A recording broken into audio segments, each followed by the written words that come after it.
muy buenas noches a todos nuestros queridos hermanos en otro miércoles más de estudio bíblico donde estaremos hablando nuevamente de la palabra del Señor. Hoy comenzamos el tomo número 1 del volumen 7. Vamos a continuar dividiendo los cursos en secciones de 12 lecciones, ¿no? Pero usted sabe que el estudio que estamos haciendo es un estudio continuo de todas las epístolas paulinas y luego vamos a pasar también a las epístolas generales y eventualmente entraremos en libros proféticos, libros históricos, etcétera. La semana pasada pues estuvimos hablando acerca de la primera parte de Primera de Corintios. Tenemos el mismo panfleto que teníamos la semana pasada porque no hace falta entrar en otro panfleto. Como a modo de resumen, queremos tocar algunas cosas importantes que hablamos. Pablo comenzó en este capítulo hablando de la resurrección. Comenzó con el argumento de que si los muertos no resucitan, entonces Cristo no resucitó. Posiblemente en Grecia, como habíamos hablado en una de las circunstancias históricas, quizá había personas que no creían en la resurrección de los muertos. En Grecia también habían personas que creían en bautizarse por algún muerto. Hoy ya estábamos viendo algunos detalles de eso. Alguna persona famosa, por así decirlo, ¿no?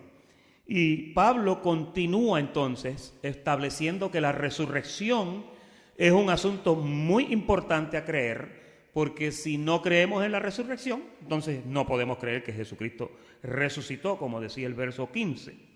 Ahora también hablamos de que Jesucristo, en el verso 20, cuando Pablo dice que Jesucristo al resucitar se convierte en las primicias de los que durmieron, porque en la resurrección de Jesucristo comenzó ese proceso de la resurrección para un cuerpo incorruptible y para una vida indestructible, que es lo que dice el escritor de Hebreos.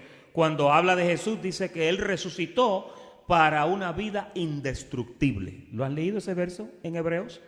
Lo que está diciéndose aquí, sencillamente, es que en esa resurrección ya Cristo no vuelve a morir.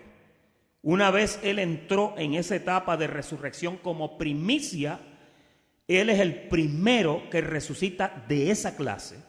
Porque antes de Jesús murió Tabita, la viuda de Naín, murió Lázaro, murieron un montón, el muerto aquel que tocó los huesos de Eliseo, y hubieron muchas resurrecciones, pero esas personas que resucitaron volvieron a morir.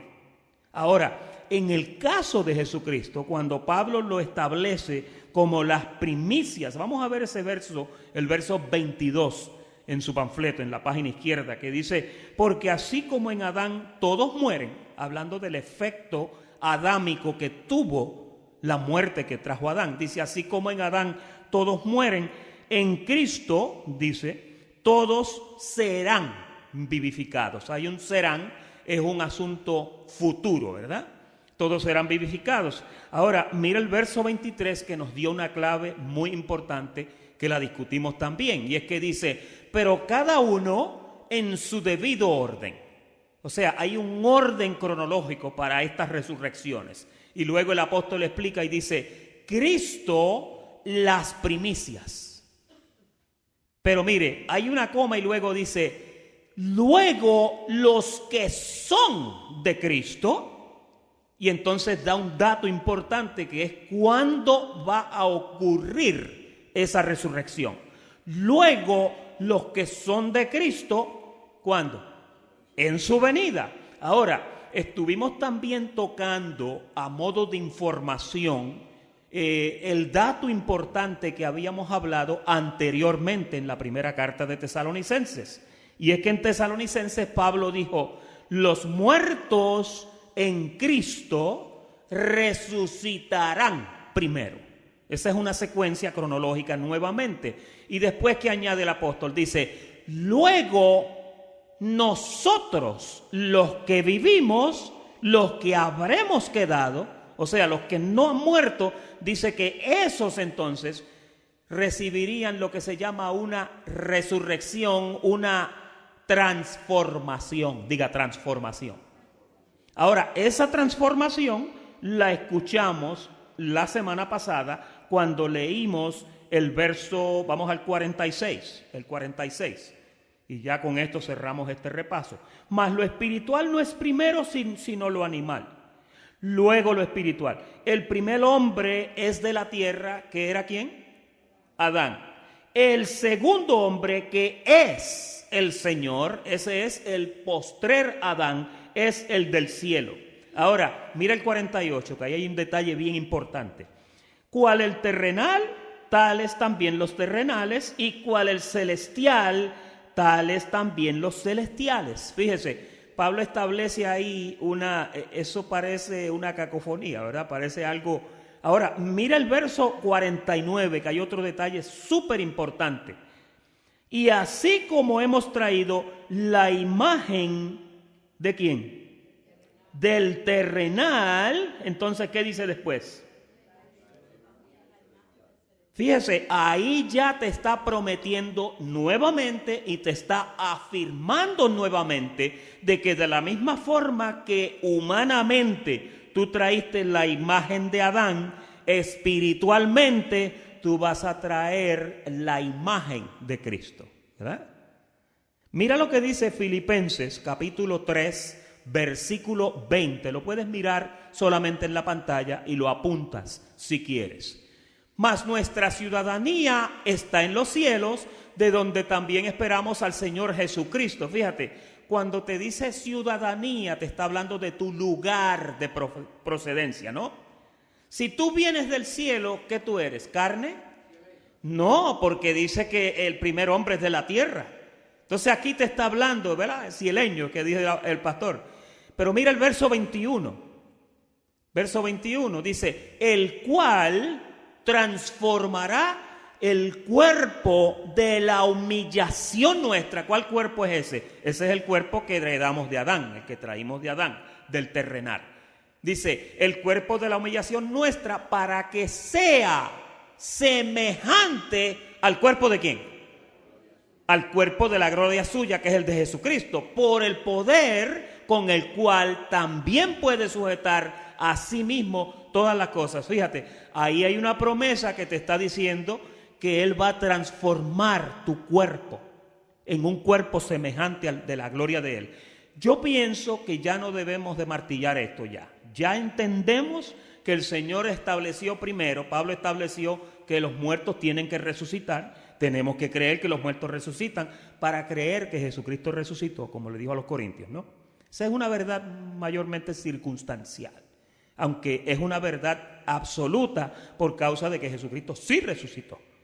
Después Él explicó y Él dijo, si Jesucristo no hubiera resucitado, en vana sería nuestra predicación.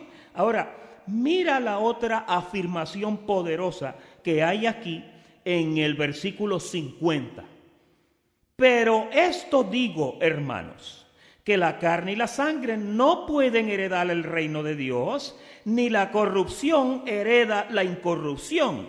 Y ahora viene un misterio, versículo 51. He aquí os digo un misterio. No todos dormiremos. Cuando usted ve la palabra ahí, dormiremos. Lo que Pablo está diciendo es que en la venida en la segunda venida de Cristo, no todos vamos a estar muertos. Cuando el Señor venga por segunda vez, van a haber unos que murieron y van a haber unos que están vivos. Por eso volvemos otra vez a 1 Tesalonicenses 4, cuando Pablo dijo, los muertos en Cristo resucitarán primero. Y entonces después añade y dice, luego nosotros los que vivimos. Hay un ruidito por ahí, Nerio, mira a ver. Dice, luego nosotros los que vivimos. O sea, los muertos eran los que duermen. Que anteriormente él había dicho, no se preocupen por aquellas personas que ya duermen, hablando de los muertos, ¿no? Porque si creemos que Jesucristo murió y resucitó, también tenemos que creer que Dios, Jesucristo, traerá con Él a los que durmieron. En otras palabras, cuando Jesucristo vaya a descender, esa resurrección va a ocurrir primero. Mira el verso 51 otra vez. He aquí os digo un misterio, no todos dormiremos, sigue el ruidito, Nerio, pero todos seremos, fíjese, ahí nuevamente el apóstol Pablo nos afirma una vez más que va a haber una transformación, ¿no? Estoy oyendo todavía el ruidito. Entonces, verso 52 dice, en un momento, en un abrir y cerrar de ojos, a la final trompeta, eso ahora ya es un dato que te está dando cuándo es que va a suceder eso, ¿no? ¿Cuándo va a suceder?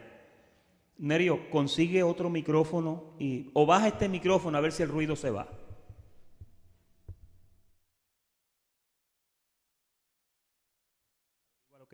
No la apagues, no la apagues.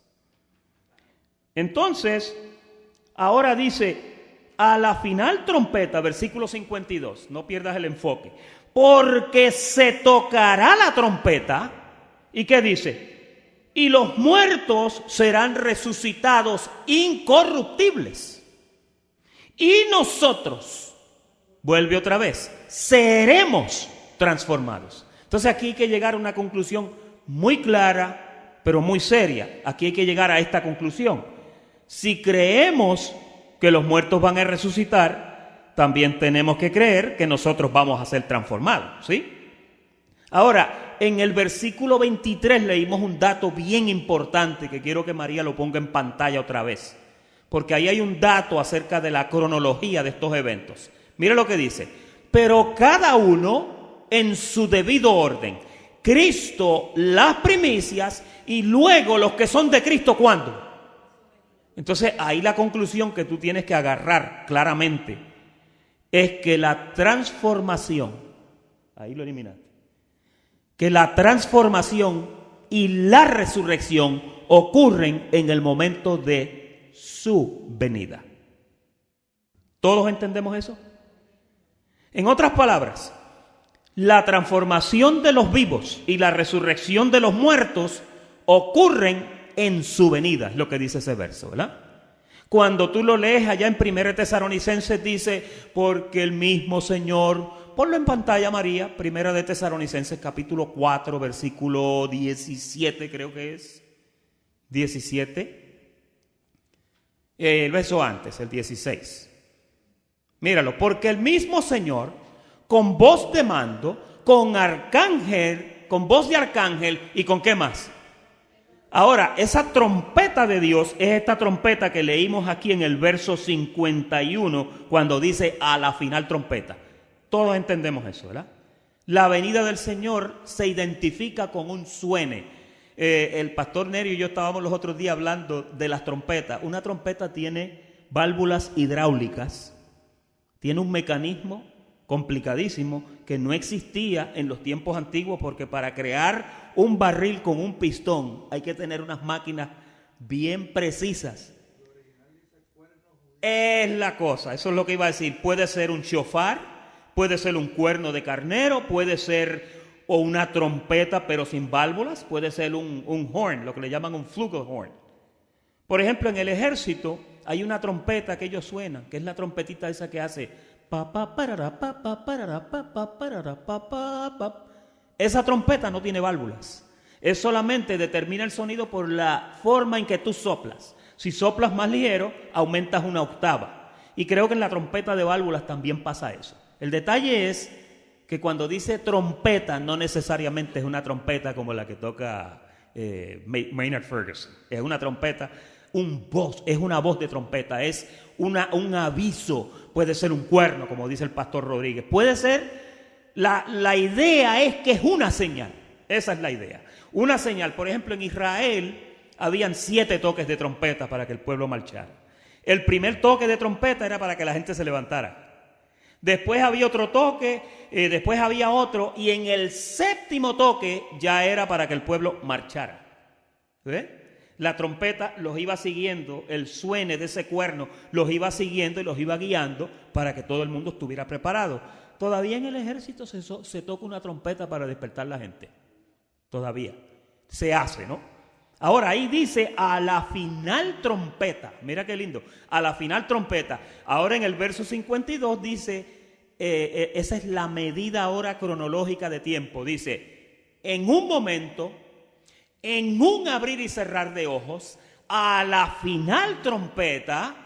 Y ahora hay una coma, y aquí estuvimos analizando esto el pastor Cestero y yo, estuvimos hablando bastante de esto, porque ahí Pablo dice, porque se tocará la trompeta y los muertos serán resucitados incorruptibles. Entonces ahora, cuando vemos ese a la final trompeta, y después venimos a leer un asunto ahí que dice, porque se tocará la trompeta, tal parece que hay otro toque anterior a ese. No sé si ustedes lo pueden ver. A la final trompeta, y después dice, porque se tocará la trompeta y los muertos en Cristo resucitarán incorruptibles. Cuando Pablo se lo explicó a Tesalónica, decía, y los muertos en Cristo resucitarán primero. Luego dice, nosotros los que vivimos, los que habremos quedado, seremos transformados. Y aquí Pablo le añade, en un abrir y cerrar de ojos, a la final trompeta, para entonces subir, dice el apóstol Pablo en Tesalonicenses, para recibir al Señor en el aire. María, ponme ese versículo que quiero, es bien importante que veamos ese verso. Primera de Tesalonicenses, capítulo 4, versículo 16. Y esto es una clase, lo tenemos que tener claro. Ahora pásame al 17. Mira el 17. Luego nosotros, los que vivimos, los que hayamos quedado, seremos transformados o arrebatados juntamente con ellos ¿en la qué? Fíjense que ahí hay un arrebatamiento donde el apóstol te explica que tú vas a ser arrebatado y levantado y llevado hasta las nubes. ¿Cuántos ven eso ahí? Eso no hay que empujarlo mucho, eso está claro, ¿verdad? Yo lo estuve viendo en 2 o 3 versiones. Nerio, la Biblia textual, gracias a Dios que lo dice a sí mismo. Ahora estamos con la Biblia textual filtrando muchas cosas que no aparecen en las Biblias que nosotros tenemos. Pero mira qué lindo, dice, juntamente con ellos, con los que resucitaron, para recibir al Señor, ¿dónde? En el aire. Y así, dice, estaremos siempre con el Señor. O sea, ahí el apóstol te está diciendo que hay un encuentro entre nosotros y Él. Esa es la esperanza gloriosa que yo tengo. La esperanza que yo tengo es que lo voy a ver. ¿Sí? ¿Recuerdan ustedes 2 semanas atrás cuando el pastor Nerio habló de los últimos versos de Primera de Corintios, el capítulo 13? Ponlo por ahí, María, Primera de Corintios, el capítulo 13, me parece, si no me falla la memoria, en el verso 11 o el 12. Mira a ver si era el 11 o el 12.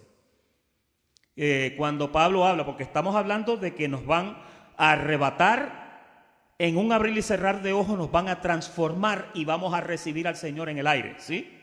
Eso no ha pasado porque yo no he visto todavía mi cuerpo nuevo. Yo les decía a ustedes ya en 2 ocasiones que mientras usted no vea un cuerpo glorificado, esté seguro que Cristo no ha venido. Mira cómo dice, ahora vemos por espejo, oscuramente, mas entonces veremos ¿cómo? O sea, ese es el encuentro, dice, veremos cara a cara. Ahora conozco en parte, pero entonces conoceré como fui conocido. La pregunta es, ¿por qué tu conocimiento se va a convertir igual que el conocimiento de Él? Porque vas a conocer como Él te conoce. ¿Por qué? Porque fuiste transformado. Al ser transformado y tener un cuerpo como el de Él, vas a tener también una mente como la de Él. No va a haber el impedimento del cuerpo físico. Lo que ahora mismo te detiene a ti es el cuerpo físico. La Biblia le llama el cuerpo de la humillación nuestra, ¿verdad? En este cuerpo de la humillación nuestra es que habita el viejo hombre que está viciado conforme a los deseos engañosos. En este cuerpo, en esta composición física, ahí hay una naturaleza adámica del Edén que está dañada. Y esa es la que nos detiene, que por causa de esa naturaleza es que no podemos analizar y conocer como Él conoce. Por eso Dios nos da unos vislumbres a veces y tenemos que buscar la guianza del Espíritu, porque cuando hablas por el Espíritu, entonces Dios te deja hablar misterio. Pero volvemos otra vez al cuerpo físico y en el espíritu en una administración. Por eso usted nota que usted no anda en una revelación viva todo el tiempo. Usted de momento le viene un destello y usted agarra un mensaje y dice, tengo una palabra de Dios tremenda, pero después el destello se va, ¿verdad?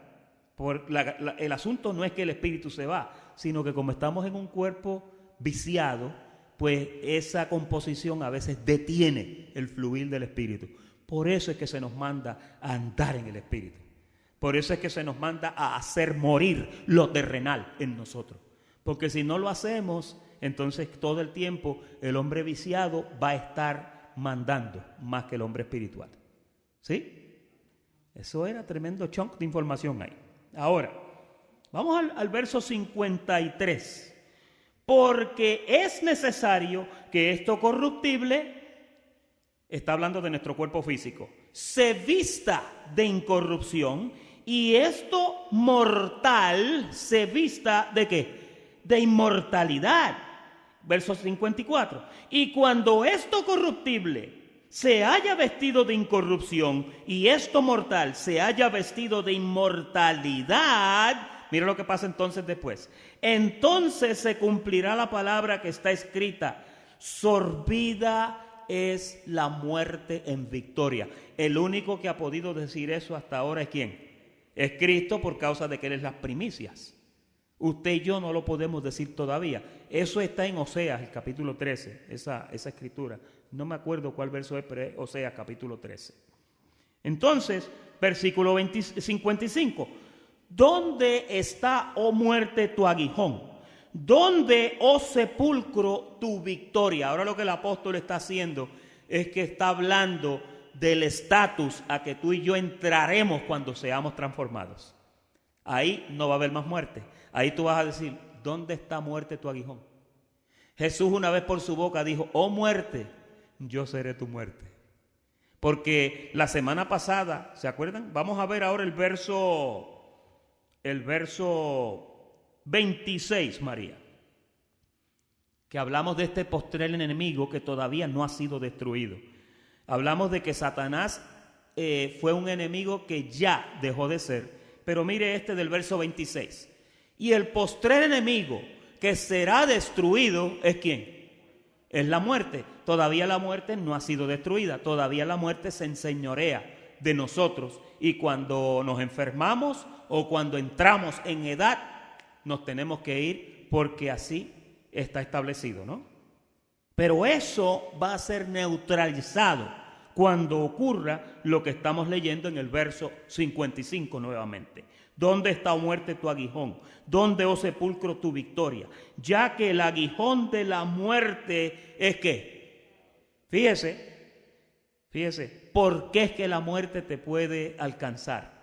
Porque todavía vivimos en un cuerpo que está viciado conforme a los deseos y tiene pecado. El cuerpo, la composición del cuerpo es una que automáticamente tiene pecado todo el tiempo. El pecado donde aterriza es en el cuerpo. Donde vive es en el cuerpo.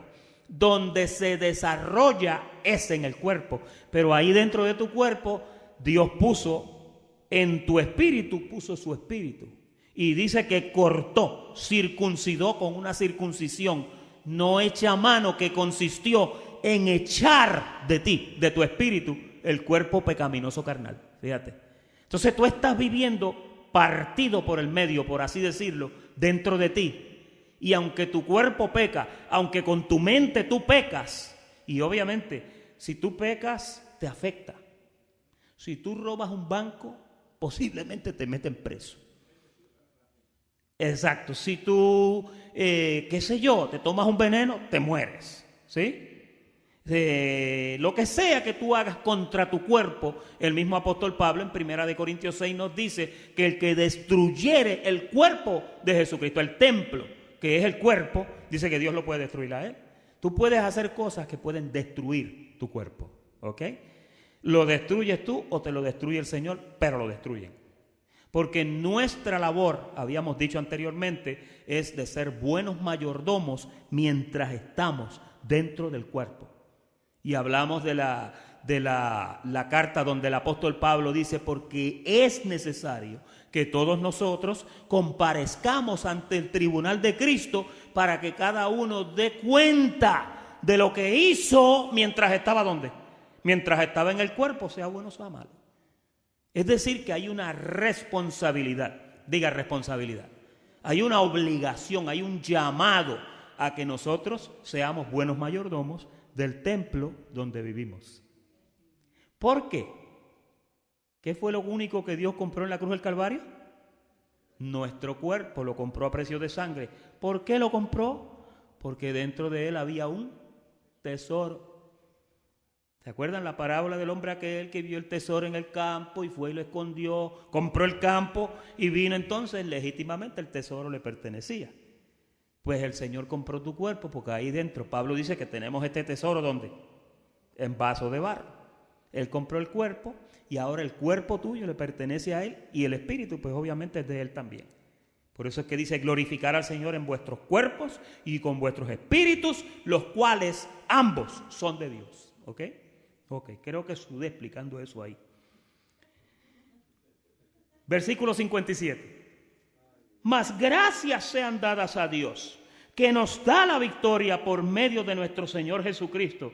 Hermanos, miren dónde aparece ese verso. Cuando usted lee un verso en la Biblia, usted tiene que buscar el contexto de ese verso, ¿verdad?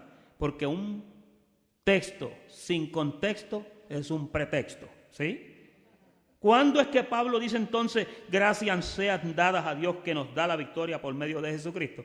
Porque está hablando de su resurrección, que Él es el primero, y porque está hablando de que Él ya tiene un cuerpo incorruptible y que tú y yo vamos a tener uno semejante al de Él. ¿Y cuándo ocurre? En su venida, en su venida.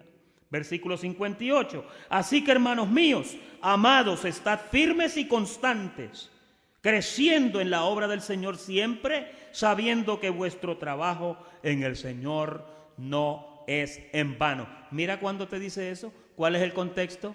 El contexto es que tú vas a ser transformado, el contexto es que vas a tener un cuerpo como el de Él, el contexto es que vas a estar en una posición donde en un abrir y cerrar de ojos te van a cambiar. Te está diciendo, vale la pena trabajar por esto, ¿verdad? Vale la pena esforzarse. Así que en resumen, la resurrección comenzó con Cristo y termina ¿con quién? Con sus elegidos. La transformación toca primero a los muertos en Cristo y luego a nosotros. El evento de la transformación toma lugar ¿cuándo? ¿Se acuerda a Lázaro cuando murió que Jesús le dijo, no llores, Marta, Él va a resucitar? Y ella le dice, Señor, yo sé que va a resucitar en el día postrero. Obviamente Jesús le estaba diciendo, no, yo lo voy a resucitar ahora. Pero era porque ya los judíos entendían que en el día postrero todos los que durmieron en él, Moisés, Aarón, todos iban a resucitar otra vez. Mire, los judíos entendían esto. Es para que todos los que aman su venida, eso está en segunda, ponme ahí a segunda de Timoteo, capítulo 4, versículo 8. Segunda de Timoteo 4, 8. Por lo demás me está guardada la corona de justicia, la cual me dará el Señor juez justo. ¿Cuándo? Cuando tú miras eso en aquel día, tienes que entender que cada vez que el apóstol Pablo, muchos profetas y otros pastores de las epístolas generales, cuando te dice aquel día, te está hablando de este día que estábamos hablando ahora. En aquel día, y no solo a mí, sino también a todos los que aman su... ¿Cuál es aquel día? El día de su venida. Te lo está diciendo. Primero lo infiere y luego lo explica y lo aclara, ¿verdad? Si en alguna manera, dice Pablo, llegare a la resurrección de los muertos, ponme ahí a Filipenses capítulo 3, versículo 11.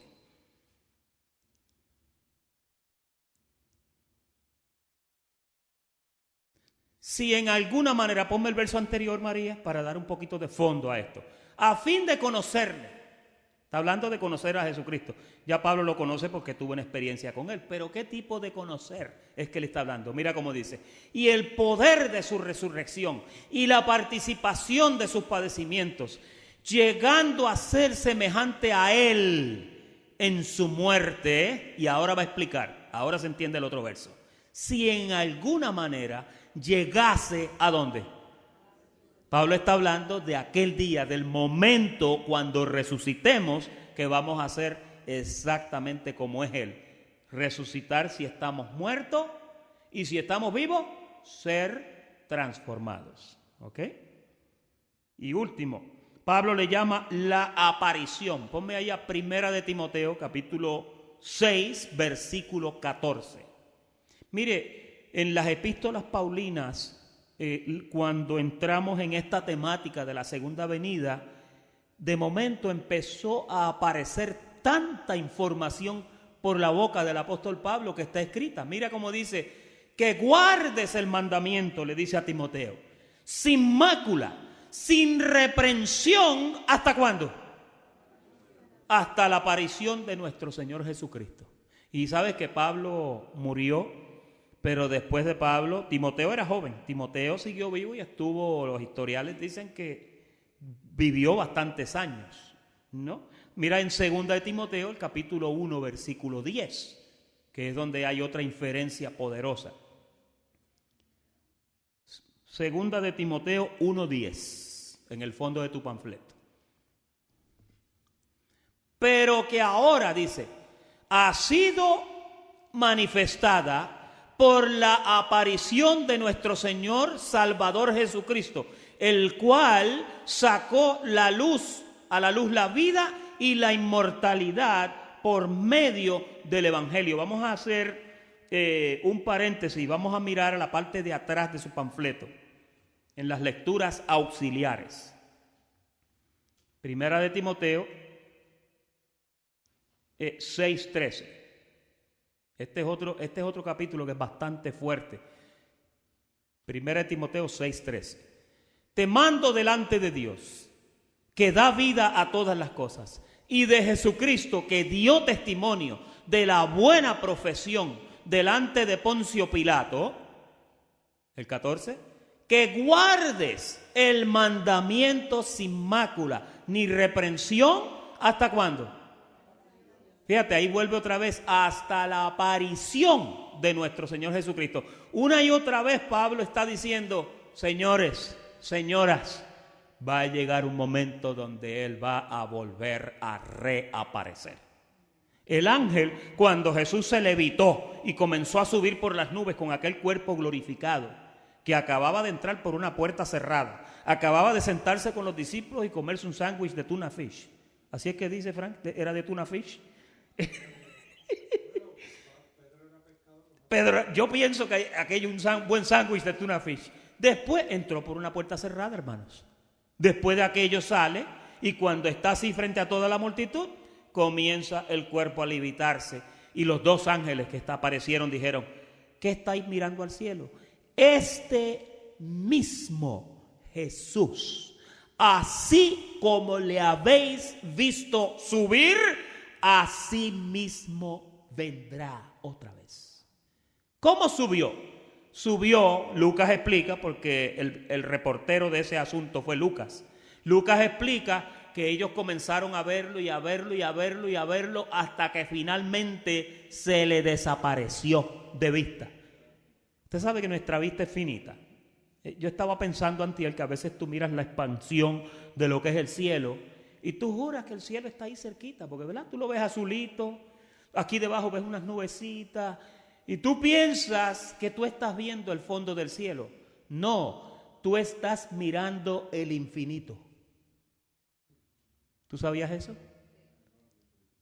Lo gracioso de todo esto es que tú llenas una piscina de agua que tiene el fondo blanco y cuando tú miras el agua, ¿de qué color se ve? ¿Y qué es lo que le da el color azul a la piscina?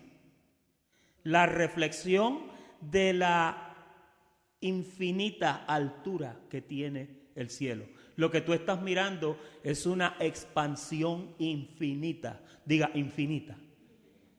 Tú quisieras ir a tocar lo que tú estás viendo, pero no se puede porque lo que tú estás mirando es ilimitado, es infinito. ¿Cuántos han mirado aquí un horizonte?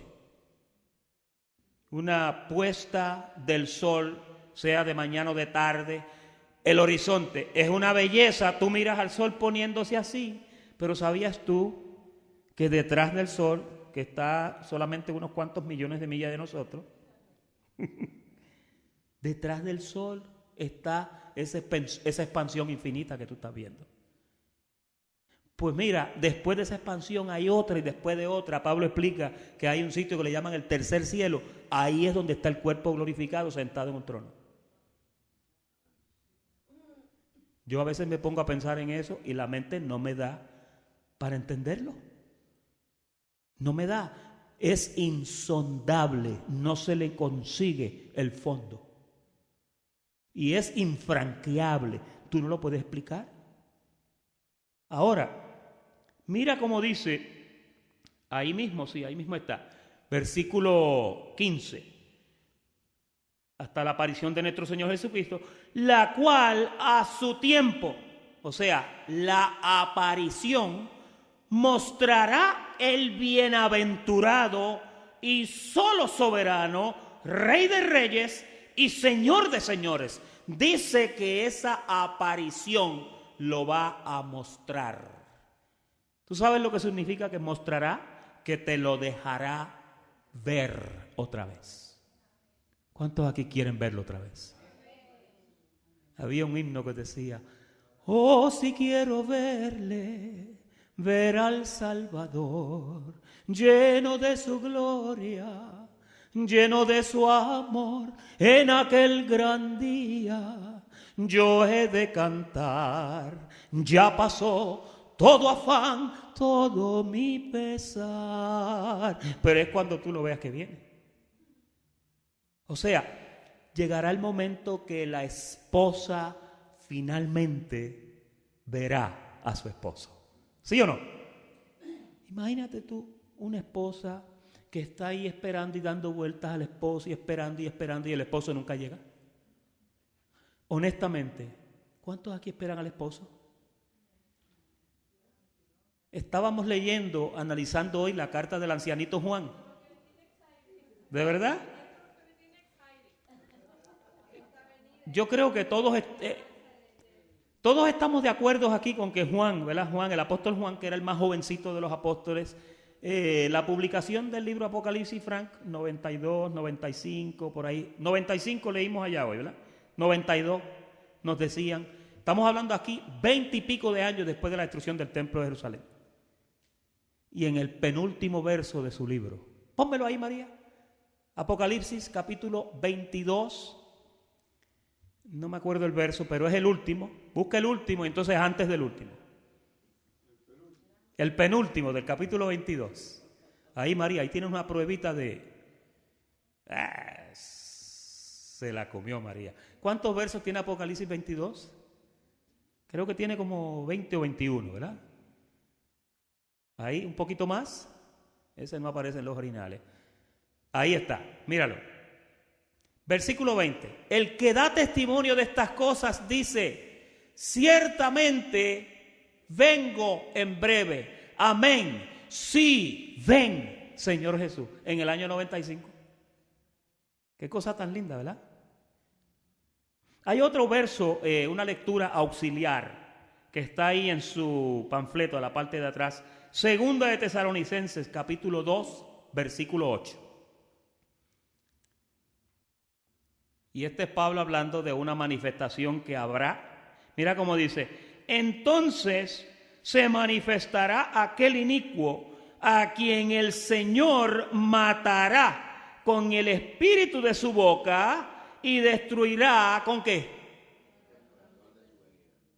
Fíjate que una y otra vez te sigue Pablo repitiendo y repitiendo acerca de la venida del Señor.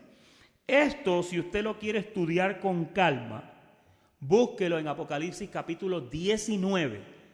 Porque en Apocalipsis 19, cuando usted ve que dice ahí, el Señor matará con el espíritu de su boca, en el capítulo 19 de Apocalipsis, Juan lo vio que venía en un caballo blanco, tenía una ropa teñida en sangre y en el muslo tenía una escritura que decía el verbo de Dios. Entonces dice que de la boca le salía una espada aguda. Entonces aquí habla, Pablo dice aquí, matará con el espíritu de su boca. Juan en una visión metafórica, por favor, el Señor no va a venir mucha metáfora metida ahí, una cosa para ilustrar otra. No es, yo antes pensaba en los monstruos que menciona Apocalipsis y a mí me daba miedo cuando decía que habían unos camarones así con caras de leones y unas cosas que me daba miedo. Y me acuerdo que mi mamá me decía, asegúrate que oras porque te va a llevar el monstruo de Apocalipsis. Me había metido mucho temor con eso, ¿no?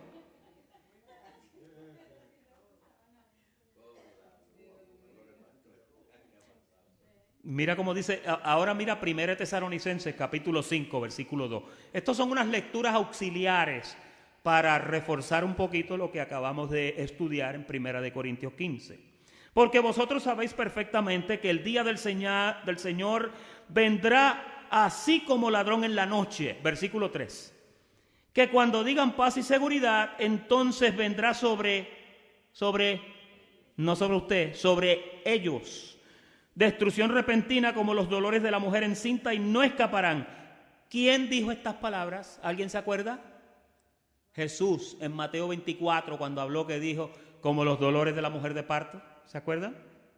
Mas vosotros hermanos, dice, aquí está el asunto. Primero dijo que venía como ladrón en la noche, pero ahora aquí te explica y te dice, vosotros no estáis en tinieblas para que aquel día os sobrecoja como ladrón. Cuando usted oiga a un ministro detrás de un púlpito decir, hermanos, prepárese porque Cristo viene como ladrón en la noche. Para la iglesia no viene como ladrón en la noche. Usted va a llegar un día de esto que no importa lo que usted esté haciendo. Un día de esto usted va a oír un sonido que usted jamás en la vida lo ha oído. Y cuando usted mire para arriba, Zacarías pone esto con una profundidad tan tremenda, porque Zacarías dice que aquel día no será ni de día ni de noche. Y yo le buscaba punta a eso. No será de día ni de noche. Pero ustedes saben que la tierra es circular, ¿no? Y en un círculo tú tienes 2 dimensiones, no puedes tener 3, tienes que tener 2 dimensiones. Cuando tú miras una bola, tú solamente le ves la mitad. Por más que tú la mires, le ves la mitad, ¿sí o no? Porque es una figura geométrica circular de 360 grados. Zacarías decía, no será de día ni de noche, pero sucederá, dice que al caer la tarde habrá luz. Está diciéndote, no va a ser de día ni de noche, porque en los sitios donde esté de noche se va a poner de día. Y en los días donde esté de día se va a poner más de día. O sea, la venida del Señor va a ser una señal. Y cuando usted oiga esa señal, yo no les sé explicar, ya le dije, no es una trompeta con válvulas ni pistones. Yo no sé cuál es el sonido, pero yo sé que usted y yo vamos a saber que nuestra redención está cerca. ¿Lo vemos por la Biblia? ¿Sí? Búscame ahí a Lucas capítulo 21, si la memoria no me falla, capítulo 21, versículo 21. Entonces los que estén en Judea huyan a los montes, los que en medio de ella váyanse, y los que estén en los campos no entren en ella. Versículo 22. Porque son días de retribución para que se cumplan las cosas que están escritas. Versículo 23. Mas hay de las que estén encintas y de las que críen en aquellos días, porque habrá gran calamidad sobre la tierra e ira sobre este pueblo. 24. Y caerán a filo de espada y serán llevados cautivos y Jerusalén será hollada. Esto ocurrió en el año 70. Versículo 25. 24 otra vez, que hay un asunto bien importante. Ahí está. Jerusalén será hollada por los gentiles hasta que los tiempos de los gentiles se cumplan. Esto lo vamos a encontrar cuando estudiemos la carta de Romanos. Porque el capítulo 10 y 11 de Romanos, Pablo explica cómo Dios todavía no ha olvidado a su pueblo, pero Él está esperando que la plenitud del tiempo de los gentiles se cumpla y luego Dios va a trabajar con el pueblo de Israel. Ahora yo quiero decirte algo para cerrar, porque tenemos un minuto, y es lo siguiente. la venida del Señor no va a ser un evento que van a hacer y ya, no. Lo que va a ser la transformación de tu cuerpo. Lo que va a ser la resurrección de los muertos. Lo que va a ser tu ascenso a las nubes para encontrarte con Él. Pero ¿sabes lo que pasa cuando Jesús baja a las nubes? ¿Lo sabes o no lo sabes?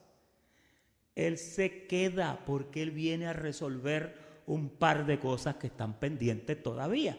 Y una de ellas es trabajar con un pueblo de Israel. Israel está esperando al Mesías todavía.